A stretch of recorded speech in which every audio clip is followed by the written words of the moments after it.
August 11th each year as World Steel Pan Day is a magnificent achievement for the steel pan. But more than that, it ennobles the musical triumphs of our noble Caribbean civilization. True. Well said. Listen, sometimes we assume that people know the origins of steel pan. We're not going to assume this evening. Tell us, where did it all start and how? It started in Trinidad. And it was coming from more than one area at the same time. And Gonzales is taking claim for it, and Woodbrook, through the Manet brothers, have claim for it. Then you have a madman from Tonopuna. He have claim for the second pan original thing. So, well, I am glad that I was part of the development from 1965. I was part of that development. And would that be in St. Vincent or in Trinidad as well? Trinidad, Oh, you okay? Trinidad, yeah. I migrated in 65 because things were tight. And I went and I had also go into the steel band to stay in Trinidad because I went illegal by one of our schooners. And like now, in Trinidad, the steel bands, how to put it, what word to use, is fraught with hierarchy in the society. And when you're in a steel band, nobody watching you. Nobody watching you. Because you have Mr. Display, then you had Midnight Curtis Pay, the first white man to get into the thing and whatever. So I hit myself there until 1972 I became a citizen. Okay, so you were pulled in. Yeah, I was part of the process, you know, because I worked with Lincoln Noel and Bertie Marshall, eventually Doubleton and what. So I did my little share silently. You know? And around what year did the steel pan come into being really and became a thing, more or less? 39. 1939. 1939. Yeah. It was around with the duduk and them things with the tamu bamboo. They incorporated both of them and they did a thing. You know? It is a lead that between one of those paint pans and thing, because that would thing, it got into a concave sprit, I said, P7. It cut back up the bottom, but being at a stretch, it come back up high. Mm-hmm. And different bubbles started with them and it make a song. So that helped to create a thought, if that happening, let me keep it down in there and do a thing. It was exciting. What were the historical and cultural underpinnings that really spurred the development of the steel pan, as far as you are aware? I recall that in 1989, just before the Easter Pan Festival,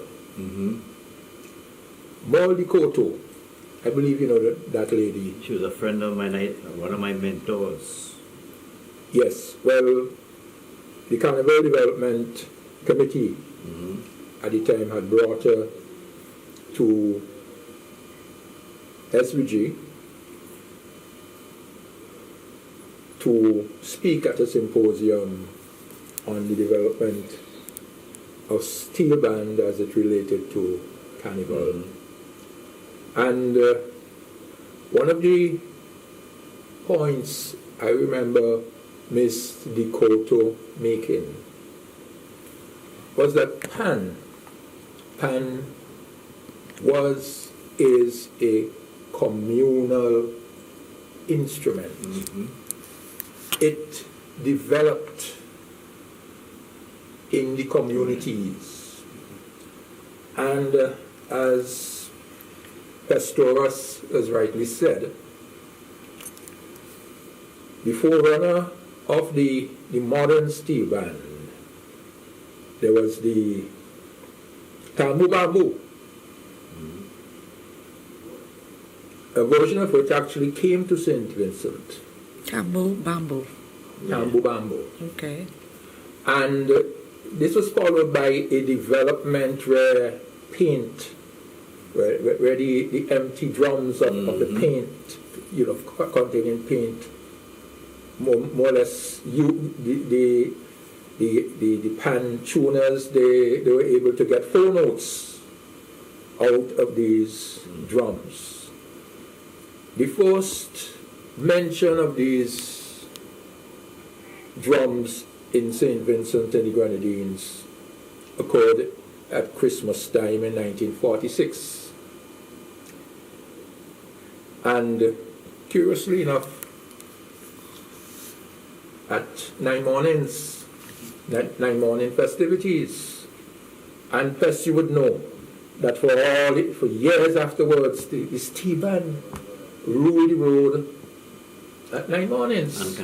I remember that as a kid growing up in the country. Mm-hmm. Yeah. And what happened was that it was the first time these drums were being played on the streets of Kingston. And for some reason, the colonial police then tried to put a stop to the festivities of the people. I don't know if it was that in the past, the police were not accustomed to seeing a crowd of people enjoying themselves on the streets of Kingston. But there was the timely intervention of the British administrator at the time, who came upon the commotion on his way to office, and he stopped. He listened to a while to the drums. He asked the guys to play the drums, and he pronounced it good. And they told the police, well, let the people enjoy themselves. So we know that that particular version of the early steel band came to St. Vincent and the Grenadines in 1946. Who brought it, how it came, the details are not given. Still, that but was about to ask. As Pastorus said also, he went down on a vessel. Mm-hmm. He went down on the last days of the famous, what they used to call the ramboat vessels. And perhaps Alan Solin, there was a gentleman, Alan Solin, he used to be known as Franco.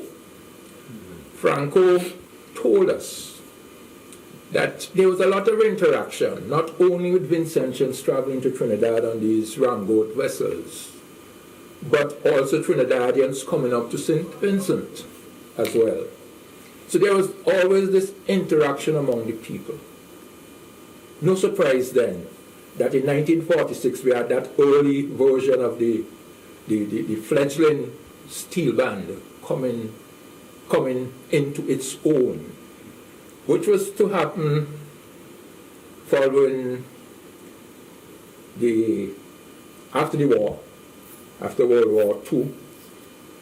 The steel band movement began to make progress, and we know that in 1948 a gentleman called Raphael Davidson, 1947, Raphael Davidson brought the first version of the steel band here. Then Mr. Henry Wilson, who was the proprietor of the then Lyric Cinema, he brought a steel orchestra called the Rising Sun to St. Vincent. Mm-hmm. And when they left to go back to Trinidad, the Pans were left with Dennis Alexander. Okay. And it wasn't long before our people was able to, using what knowledge was left to them, we had the formation of a second steel orchestra called the Syncopators. The first ever competition was held between the two bands, Rising Sun and Syncopators. And I don't think the judges could have done otherwise but to tie them. Yeah, it was a novelty. Okay. That's some good history That's there. the opening shots fired by the steel band movement here. Did But it he? all came out of Trinidad. And Tobago. And I just want to say first that on my first visit to Trinidad, which occurred for Carnival 1971, Okay. my brother took me to a bridge. Can't remember the name of the street now. That bit behind you. Behind the bridge. Yeah. He said, look, it's over there that the pan starts. That's what he said to me. Started over there. Okay. East coast of Spain. Great. Okay, we'll take our first break and come back right after this for more of this exciting conversation. We'll be back in just a moment.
Welcome back. During the break, we were having a very interesting conversation.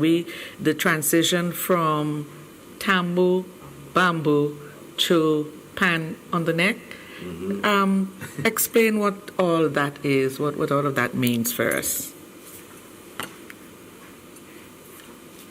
Well, it means plenty to me personally.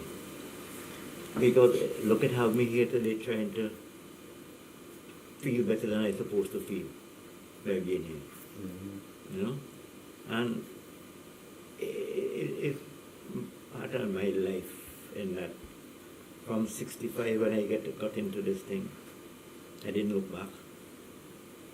I keep working. I mean, it was a hard process. And being an illegal immigrant, you have to be careful how you're moving on when you leave the Panya. Did you play pan in St. Vincent before you went to Trinidad by any chance? Yes, please.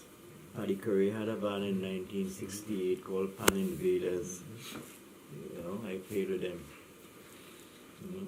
But the whole experience here is what the word adrenaline in the mind to get into this thing. And seeing how this thing is, well, this drum evolving into this thing, I became part of it. And I never regretted it because in 1971, I was asked to go to Jamaica to introduce pan into schools for the Edward Siaga government for the independence that year. We left in May, and four of us, Trinidadians, all got pretty pan. And we went up. I was the only builder tuner, but the others being pan men, you had to put in your hand and do a thing. You know, we did that. And it came along real nice. I really enjoyed it. So we definitely talk some more about that, because one of the other things is that you also have a publication called a Steel Pan Handbook, and that came out of your Jamaican experience. We'll talk about that because that's very important. Bamboo to pan on the transition. I mean, and explain to me what these two things actually are. I mean, being the youngest here, you know, I mean, I've done a lot of research, and you know, Bess being one of my very teachers, first tutors for teachers back then, I did a whole lot of research theories, and even in fact, my thesis at school was actually on the evolution of the steel pan, and in terms of where we are now. Well, not now, because I finished studying about 9 years ago. Okay. So I have to obviously do some updating on that document. In fact, that document is actually in the Jamaica library, right? I intentions of bringing it here. But what I found interesting, why I decided to wrote my thesis on that, is it was outside of the emotional attachment and value to it, is I was just fascinated with how an art form keep transitioning year after year after year, and evolving year after year after year with such limited resources and not even any sort of acceptance from people within the society that is a part of. And the fight that they got is what really made them so creative. Right? So if you listen to what Mr. Raggi said earlier, Pan used to rule the road for 9 mornings. And then if we understand the history of 9 mornings, you would understand where I'm coming from. 9 mornings, the church was nothing for people like us. So we form ourselves and we do our quote-unquote secular stuff. Now, Tambu Bamboo, it was the beginning of it, where you have some bamboos, you knock them on the ground and you have a piece of stick. Okay. Creative, right? Any means of making music or whatever. Then it moved from Tambu Bamboo into the paint pans. And then it evolved from the paint pans to pan around the neck. Right? And then the pan around the neck was when you start seeing some resemblance of how we do these military things now, that we see the police have the drums around them. But back then it was pan around the neck. And then we move from there when we start going into the conventional bands. So we start moving the pans from around the necks and we start putting them on stands. And then we start going into the church now. I mean, my history might be off, but I did a lot of research on it. And then I remember the first gospel songs and the first songs that was played on the instruments. You know what I mean? That some level of acceptance, because remember, we weren't a part of the church, but then this big conventional steel orchestra was now a part of the church ceremony. I mean, Fess will give you more information on what church, but I know it wasn't only in Trinidad. But I was just fascinated with the continuous evolution of the creation of not just the instrument but the art form, because outside of the instrument there are a lot of other things that was happening around, right? For example, I had to flew them to Trinidad from Jamaica to get a lot of these information because they weren't online. And then I understand why were the bands called what they were called, the Renegades and the Desperados and the Invaders. If you listen to these names, it sound like names from war zones, and you know what I mean? And that in itself really shows, I mean, what we were known for back then. And then in the whole conventional period, we got started going to competition, and we started to have seasonal competitions. I mean, not just in Trinidad, but throughout, because we had the Easter Pan Festival, we had the bomb competition, we had a number of different things for different seasons here in this, because we have our own history, and that is what that publication is also about, that Pets Route, right? And then to see now what is happening now in the modern world, because we're in a whole different era now. From all that we just spoke about, we are in a different era, because you now have electric pans, you now have scientists doing a whole heap of different experimenting, right? You have a whole heap of scientists just observing the instrument. You have now scientists looking at how the instrument should be mic'd from what it was before traditionally, right? So that was my fascination, and moving it from taboo bamboo, which is just a bamboo with a piece of stick, and I mean you really make patterns and whatnot, to then a paint pan, then moving from a paint pan to now in the world now we have this thing called a hang, which is some resemblance of a pan, right? So I mean, that was the transition. I mean, I Pest would probably be able to go a little deep, or Mr. Raggy, but for me as a young man, right, who was writing a thesis, right, everybody wrote about all kind of things in terms of, the history of dancehall and this about soca and thing. But my fascination was about an art form that continues to develop, and even as we speak here today, we're going to see even more development, and we have to remember it's the only non-electronic instrument that was created in the 20th, 21st century. And we continue to develop, and as I said, not just for an instrument, but for an art form. I see someone is saying here, I remember the YPM also had an event called Midnight. Yeah. Yeah. That's what I'm saying. So outside of the instrument, the activities were geared to a lot of different things that created a lot of different identities too. Based off of my knowledge and being around these two gentlemen and other persons, right? Because again, a lot of what, in terms of my interpretation of what was happening within the art form, has a lot to do with acceptance, and we wanted to own that respect. Right, the amount of drums I hear, man, T from Vinlek, and the amount of thing, and because again, we always had to prove ourselves, and I'm saying our because I'm a part of it. I mean, Pest will give you more of those stories, and because when they hear a pan man, stigmatized right away. Right, but why do you think? And I think Arage would probably answer this. His own way. Why do you think there was so much stigma attached to the steel pan movement? Because in a lot of people's view, the steel pan is seen as a form of cultural expression, of resistance and resilience. So why was there this stigma, and probably to a certain extent still is? Yeah? Well,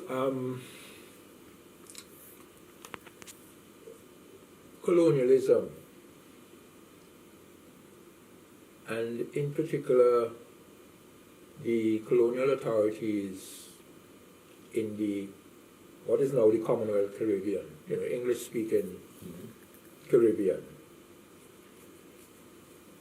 they had a fear of an instrument called the drum. There was this fear of the drum. And perhaps that stemmed from the Haitian Revolution. So that the drum was, of course, the natural instrument of the people celebrating Carnival. The authorities, not only here, but also in Trinidad, Grenada, decided that the drum must not be part of Carnival celebrations. And as a means of trying to get rid of the instrument, they banned Carnival altogether. They put a stop to the annual Carnival festivities. Not only here, Trinidad, Grenada and the other colonies followed suit. So those drummers hadn't a voice. Colonialism had its voice. It had the print media of the time, and it had its supporters who could say, well, you had to get rid of the drum. The drum is no good. That must have an effect on people after a time. But out of evil as the old people say, cometh good.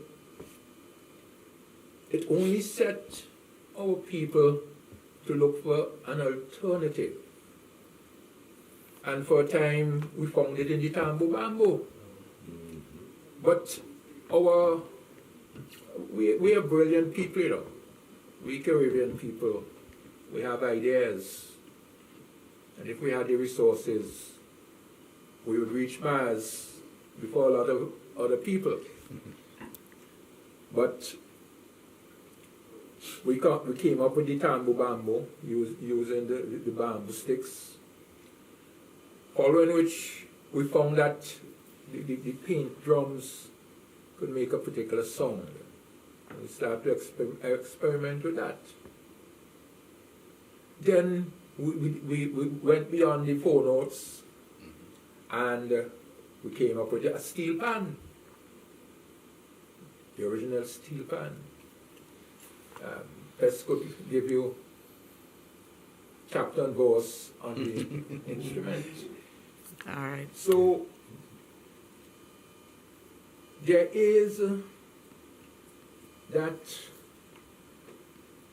particular aspect from the colonial authorities. They tried to get rid of the drum, and they helped in more or less unknowingly helped us to move towards From getting the an bridge instrument to the of our world. own. Yes. Okay. We'll take our second break, but before I go, some comments. I remember when 2 Union Island Pan took first and second. The practice at Conway House, what is now Randy's Supermarket in Tyrrell Street. And Michelle Johnson is saying, I didn't realize that there's such a great history behind Pan. Thank you for enlightening me. We'll take our second break and come back in just a moment.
welcome back. Such fascinating history. Tell us about some of the earlier bands that were involved in Steel Pan in the early developments. Home here? Yes, yeah. Okay. I remember during the break you also talking about the fact that Wibs, which was the only radio station and that was owned by all four Windward Islands, actually carried Steel Pan music live. True. Yeah. Now, Frank Rojas, he was the gentleman who started dealing with the steel band because He was from Grenada, actually, I think.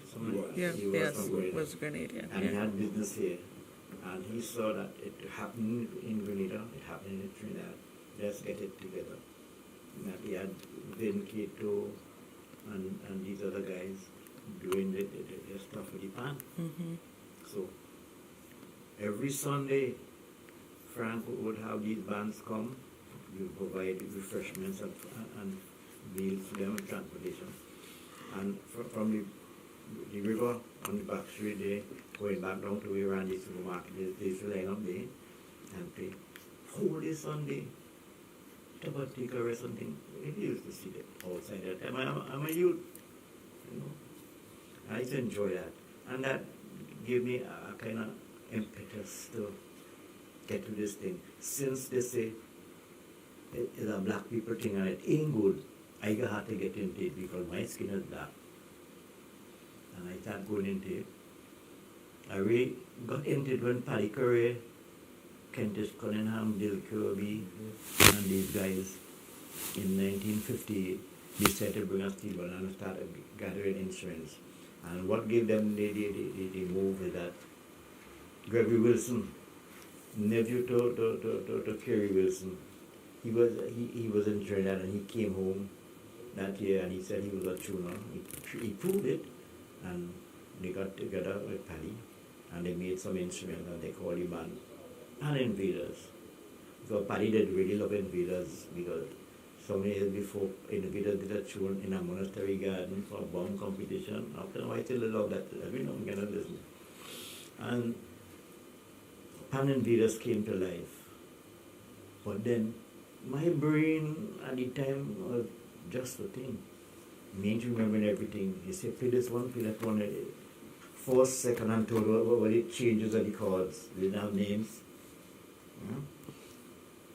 And if you miss a movement, you have a shadow for the next one. That's all it. It was exciting. You know, it made me what I am today at Panis.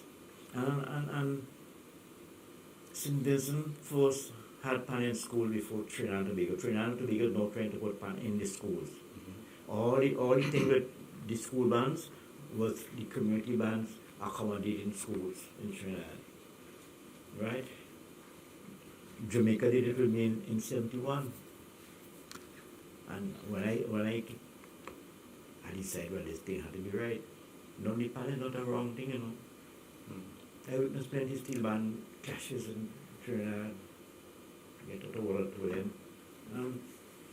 I never wished for that here. So after Jamaica, and I went back to Trinidad, then in the early 80s, the Trinidad encouraging the pan men to get schools to come to the Panyards. And that started. John Horn, rest his soul, he was a classmate of mine in Annicon School. Annicon School is the only school I went to in my life. You know? And he heard from Nose Joseph about what I was doing in Trinidad because Nose came down to a convention in 85. And I was in the convention and I was giving them a report to what happened in 71 because nobody didn't want to hear about it. They go and them stupid people thing, you know. So I gave that overview. Nose came and looked for me. You want to know if I am Donald Dr. William brother? Yes, I am. He said, okay, and take her number from my home phone. And in 1986, I heard from Nose, you want me to come up and do a 6-week program with Pan tuning with bishops. So that's what brought you back to SVJ? No? No, I came to St. Vincent coming from Antigua in 1972. I went up to a band they had at the time called Soul Stars. And at that time, when you buy a ticket from here to here, you could hop between the islands. So coming back from Antigua, I came out here and spent 2 weeks, you know, and I went back to Trinidad. But when John wrote me and told me he wanted me to come to do this thing, I was flabbergasted, elated. I couldn't flip anything by flip all out. I said, what are you going to put this in service before Trinidad? So I come up, I did the thing with Bishops, went back down, and in 1988 he said, no, you ready for me? And it so happened that my big brother, rest his soul, he died in March 88, the 28th of March, and we had a thing, let's see which one of us would force return to St. Vincent and do something that the nation could Benefit, his yeah. thing was photography, right? And he died in March 88. So I hastened this thing and came up early August and started the panel school program. It became, because he had some instrument that was made by Jimmy James, tall boy. They were up the craft center. He said, we have 6 schools for you, but only one of the instruments. I sat down and wrote a program how we could do it. So Pan went on the curriculum for most of those schools, except high school and grammar school, who didn't want it on the curriculum, the society at the time, you know. For all the other schools, it was Richmond Hill, prep school, Wesley Hall, we call Methodist school, special needs children in the back day, and grammar school and high school. So with that now, I beat up my chest. When I put Pan in school before Trinidad. Pan in schools, I know that is one of your passions, and I know it's something that you really want to see back on the agenda. Is this going to happen? Well, I mean, for the European movement executive and the fraternity, the member bands, as you rightfully said, it is something that we're going to go back to. I mean, we have Pan in school, so I don't really want to say Pan in schools because we have school bands, as Spes highlighted. I mean, we started Pan in school before the Mecca, Trinidad. Right. What we want to have a conversation with in terms of the government and mainly the Ministry of Education is how can we get Pan on the timetable? Because you could have Pan in school, you know. Which is different. You could play Pan after school. Yeah. And you know what I mean, it's just a after school thought. But Pan on the timetable is the conversation we want to have. Right? I mean, I see different comments, it could be too noisy and what's not. We could fix all of that. We could deal with all of that. Right? Because Pan is community. I mean, I believe Pan is a change agent. Right? We have seen the success stories, we have heard it. It is in front of our faces. I mean, we even have an initiative called Pan Against Crime that a lot of countries now are trying to understand the model of it. So it means that it is an important element of our society and our Caribbean civilization. So we're not having a conversation. I don't want to say we're not fighting or we're not making a case. I want to say we're going to have a conversation.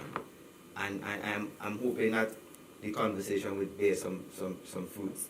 And I've been given some heads up that, you know what I mean, it's a very good move from some people in the right places. But we want it to be on the timetable, right? I mean, playing the instrument is one thing, but there's so many other things that come with the instrument, and I could testify to that, right? A lot of my, and I probably persons might say I'm beating my chest, a lot of my leadership qualities and a lot of what I know, and a lot of my personal development came from a panyard. My first responsibility, you know, and Pes could tell you, is that before you could play it, you have to clean it. Before I don't even want to wash a cup or glass in my house. But once you go in the pan and you play in that pan, you have to clean the pan. Or is it cannot play it. So you were taught to be responsible at a very, and I tell you at 8-7, Pes is here now. So I am highlighting these things to show the holistic development it brings to a particular individual being a part of the steel pan art form. Because there's some traditional stuff that they have to do. So it's not just about playing the pan. There's certain other ethics that you will have to have and gather and learn. And it helps, you know what I mean? We have the conversation all the time. It helps with your memory. Because we as band players, we weren't taught how to read music when we started learning it. Now we start learning how to read the music. So your memory was a big part of your learning. So when you go to the Pioneer and you have to try to remember 3, 4, 5, 10, 20 songs, your memory gets so accustomed to remembering things. I remember when I was doing sexy, I was in the Pioneer every night, and Miss Small threatened to throw me out. And I was okay with getting thrown out. Yeah. But I know at the end of sexy I was getting all of them. Right? So, I mean, we have to be careful with I mean, it's noisy and everything, but we have to look at the deep elements that can be derived from having it as a part of your school curriculum. I mean, I can say the record is noisy too. I can say the saxophone is noisy too. And these things are part of the music program. But I am saying, and I've been fighting this case from the time I became president of the youth movement, is that it has to be a part of the school curriculum because it's a part of our Caribbean identity. I feel so bad to know that I have students who are writing theatre arts as a CXC subject where they have to do their SB on cultural forms, and we do our SBs on everybody else's cultural form than what we are known for. Simmons has its own history where Pan is concerned. Simmons has its own history where the old carnival characters is concerned. Why our students are writing about everybody else's cultural form and not ours? Why are we teaching everybody else's history and not ours? If you ask a Pan student now about who is the maker of the steel pan, he's going to tell you Simon Spree. He can tell you. But if you ask him about the history of St. Vincent, where Pan is concerned, it would be very limited. So we're not asking to just put Pan on the timetable to make noise according to some persons. We're talking about the holistic development. Yeah. Good point on which to take a final break, and we'll come back and talk about what's happening, what's going to happen, what are some of the plans for the development of PAN in St. Vincent and the Grenadines. Back in just a moment.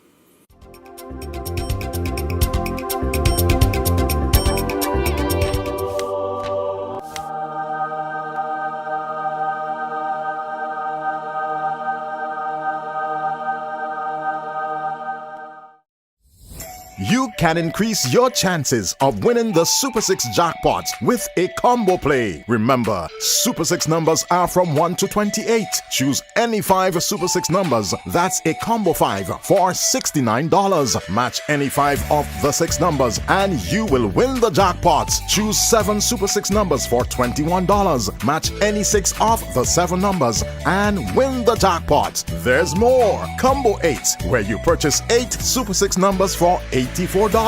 Match any 6 of the 8 numbers and you will win the jackpot. There are also Combo 3 and Combo 4 Super 6 plays. Visit the NLA headquarters in Pauls Avenue or WhatsApp 495-6886 for more details. Super 6, bigger jackpots, more chances to win.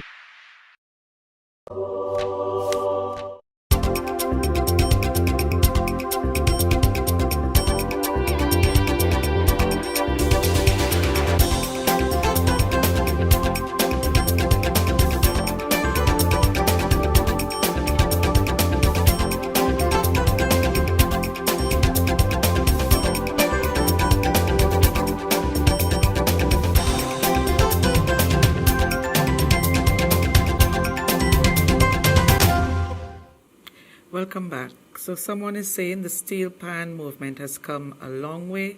It needs our support as it continues to make strides. Kudos to YPM and all other stakeholders.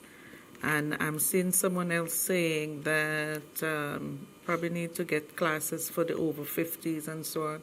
What are some of the plans we have for the continued and future development of steel pan in St. Vincent and the Grenadines? Well, firstly, we have an executive that we meet every other Monday. And I think every other week we have a general meeting. And that in itself will tell you how active we are. We have a strat plan that we presented to the Prime Minister and his cabinet, the government by extension, and our member bands. Actually, we're in our final month because we have elections next month. And I can safely sit here and say that every single program that was documented in terms of for execution was executed. Right? And we are very happy for that. Our strategy was bring back the awareness of the instrument, and then we're going to move into a lot of training. So we want persons to know that the instrument is still around. We want persons to know that you can get involved. We want persons to know that the bands that are existing, because we have a lot of new bands also who are part of the art form now. We have done a lot of in your face, a lot of visibility stuff, a lot of marketing stuff, a lot of events that are now, that we talk, that are sexy, that are modern, that are appealing, because we've been listening. Right? Very important, because before I decided to run for president of the Yolo panel, because I was the PR at one time, I was the vice president at one time, I was trying to observe and investigate the entire art form and the fraternity. So when I get there, I would know what to do. Right? I can safely say the awareness is there now. Right? We're seeing the evolution still. It's still evolving. Because now what you have a lot of youngsters, not just playing, but following the instrument. Right? And you know what that is going to bring about. And then we had the Pan Against Crime era, which also helped with more development in bands, creation of bands, and what's not. Now, for us, and Pest is here, we, of course, with everything, there's transition. Pest is transitioning too as a tuner, but he's also being utilized as an advisor, as an educator. But where tuning isn't concerned, we have a deficiency there. Just last night we had a meeting with Pest and Mr. Taffa Wilson in terms of how do we deal with the continuation of tuning in St. Vincent. And we're going to start a program at the 1st of September, running that program for 3 months. But on every month we do an evaluation with persons who are interested in tuning the instrument. Then we're going to move into how do we get Pan on the timetable. However that is, how are we going to do it? If we want to start at a minimum level, whatever it is, we're going to go for it. And then we're going to continue doing our Trainers of Trainers program, because we need continuation. We're going to continue to look at the business element of the art form. Right? Pan is not cheap enough. And as I was saying off air, one of the things that I realized back in the 1950s when we had all these bands, in every community there was a steel orchestra, and all of them had a sponsor. And a tuner. And a tuner. Everybody. They all had a sponsor and a tuner. But for right now, I mean, Pest is keeping up. I know Mr. Raggy is keeping up, because from time to time, Mr. Raggy would call and, he would express what he likes, what is happening. We're being very aggressive with the awareness of the instrument. As much as we're doing some internal training, we're being very aggressive. We're trying to align ourselves with the music and entertainment industry. Because for years, it has always been a thing where we felt like we are separated.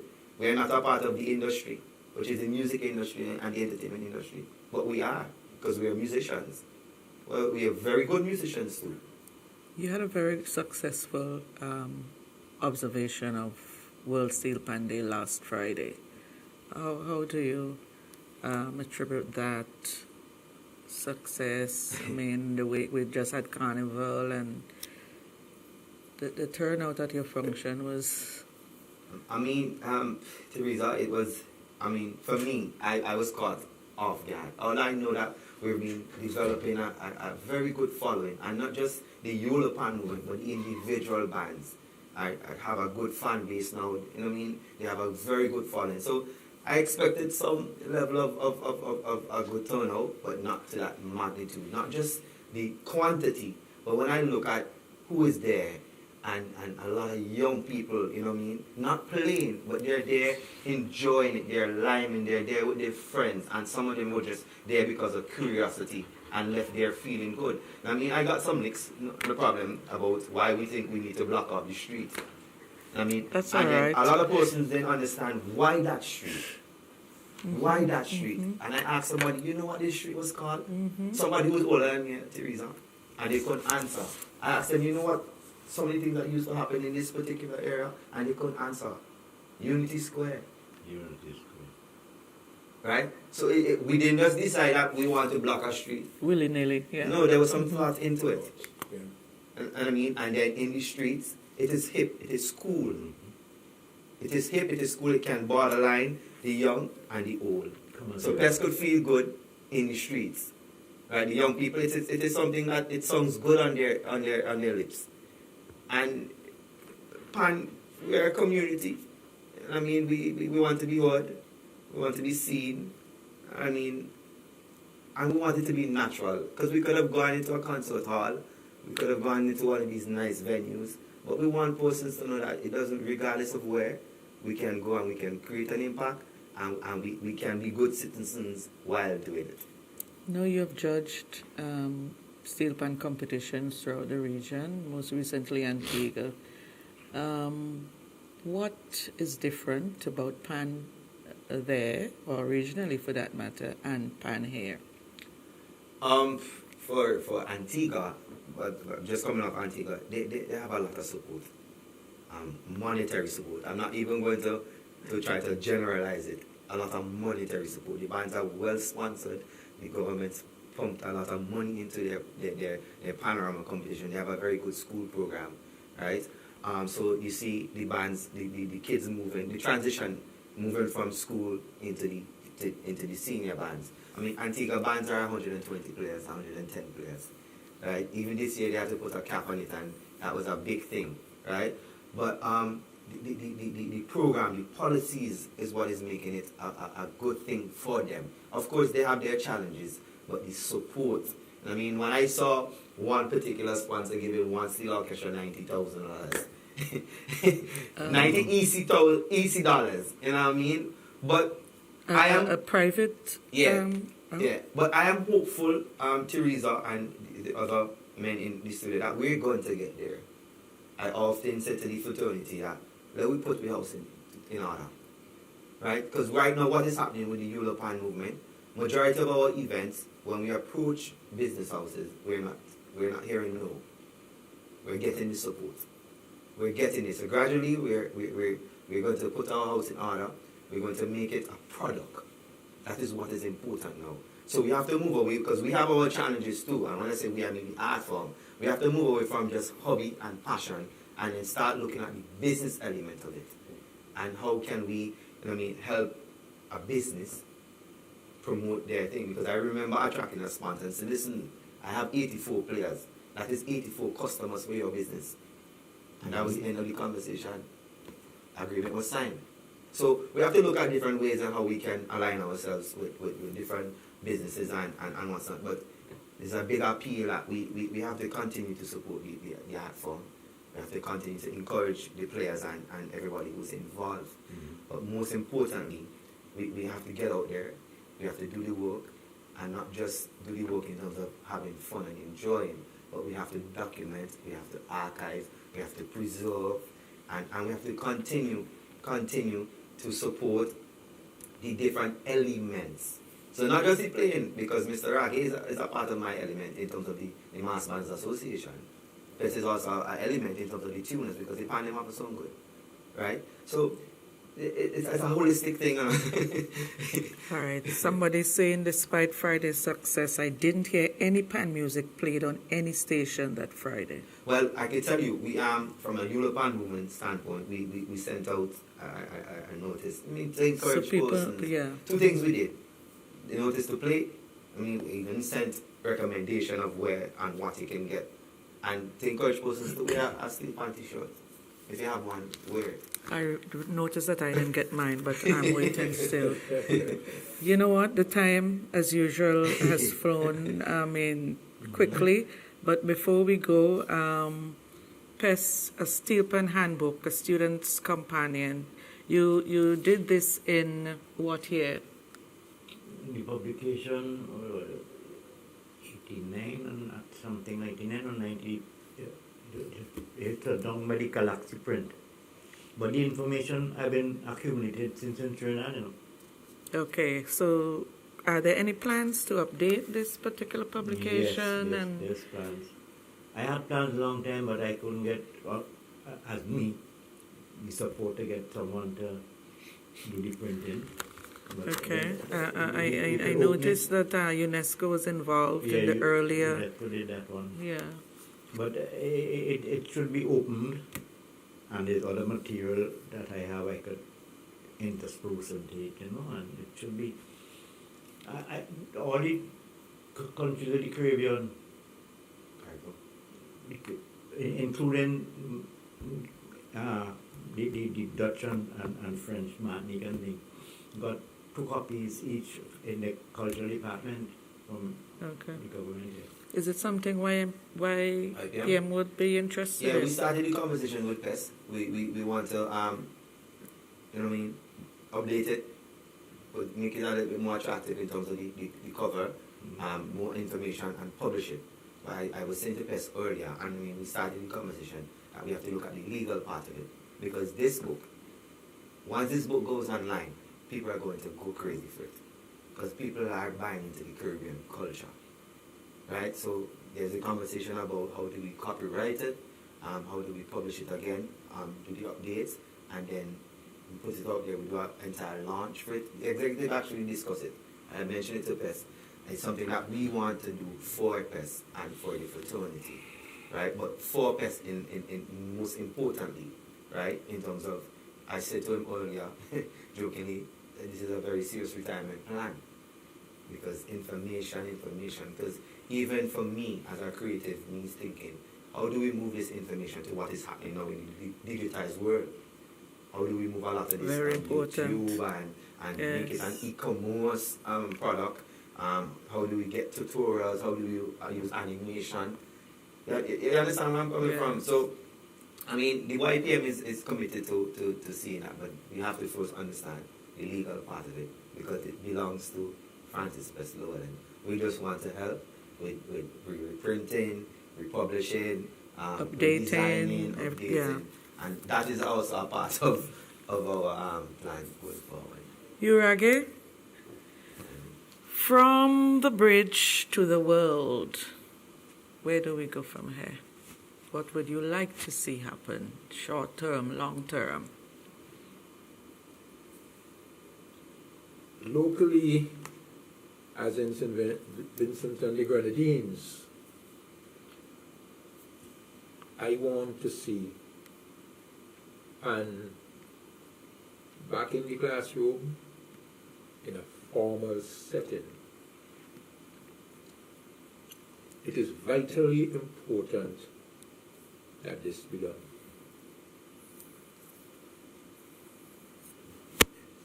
If we could achieve this within a 3-year period, I would be overjoyed. I don't know how much longer I have around. Only the Almighty knows. But I would love to see it happen within a short space of time. Okay, well, I think that's the perfect note on which to end. I'm getting the signal that we are out of time, but it was such a pleasure to have all 3 of you here. Such rich history, such a good discussion, and I'm sure we could have gone on for another hour or 2, but we'll do it. We'll do it again. Thank you so very much, all of you. We'll see you again next week, Wednesday, for another edition of Roundtable Talk, and I think I have the Ministry of Culture on next week for another cultural talk. Good evening and enjoy the rest of your Wednesday.